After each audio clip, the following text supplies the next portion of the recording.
There are some incidents that happen in your life, and those incidents are so strong that they change your DNA. Those incidents or accidents are so strong that they break you physically. They deform your body, but they transform your soul.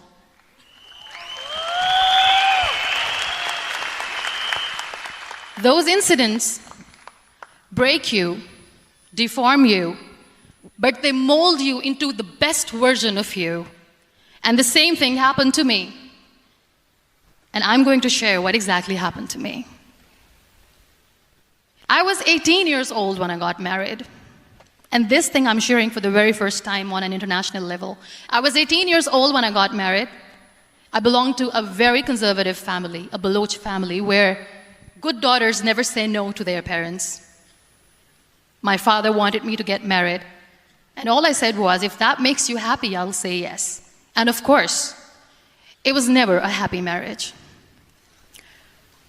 Just about after 2 years of getting married, about 9 years ago, I met a car accident.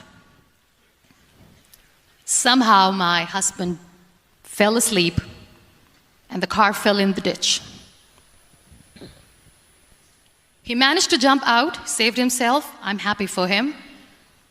But I stayed inside the car and I sustained a lot of injuries. The list is a bit long. Don't get scared. I'm perfectly fine now. Radius ulna of my right arm were fractured.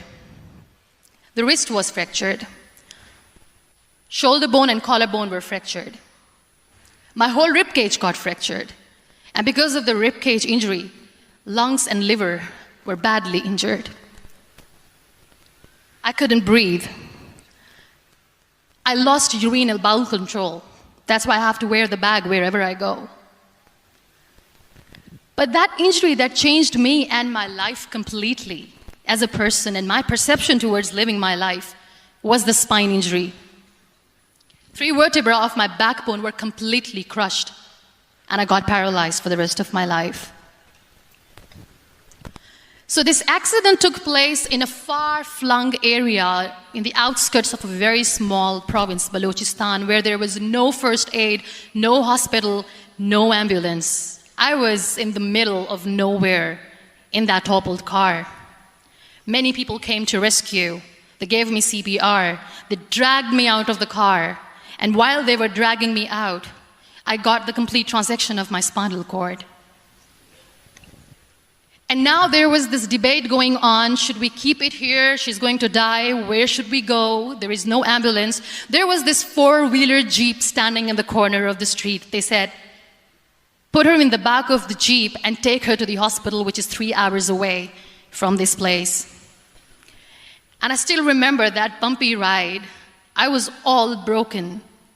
They threw me at the back of the Jeep and they rushed me to the hospital. That is where I realized that my half body was fractured and half was paralyzed. I finally ended up in a hospital where I stayed for 2.5 months. I underwent